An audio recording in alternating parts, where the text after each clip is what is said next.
আমি আপনাদেরকে একজন সফল ব্যক্তি সম্পর্কে বলতেছি। জুলাইবিস রাদিয়াল্লাহু আনহু ছিলেন কালো মানুষ। কেমন?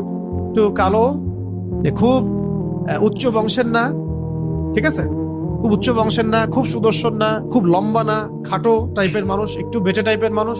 টাকা পয়সা একদমই নাই, একদমই টাকা পয়সা নাই, বংশমর্যাদা এইসব দিক থেকে তাকে আন্ডার স্টিমেট করা হয় আর কি। এমনকি ফিজিক্যাল স্ট্রাকচারও তারা আমাদের অনেকের মধ্যে সুদর্শন।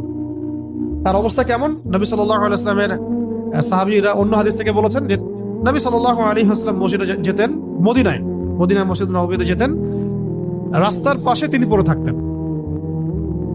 ধরেন আমরা মসজিদে হেঁটে আসতেছি, রাস্তার পাশে একজন বসে আছেন, গায়ের জামা কাপড় খুব একটা উন্নত না, ছেঁড়া, তাসবিহ নিয়ে জিকির করতেছেন। আপনি কি খুব ফোকাস করবেন তার দিকে? করবেন না। কিন্তু মানুষ তার দিকে ফোকাস করে না খুব একটা, যাওয়া আসা করে, সে পড়ে থাকে।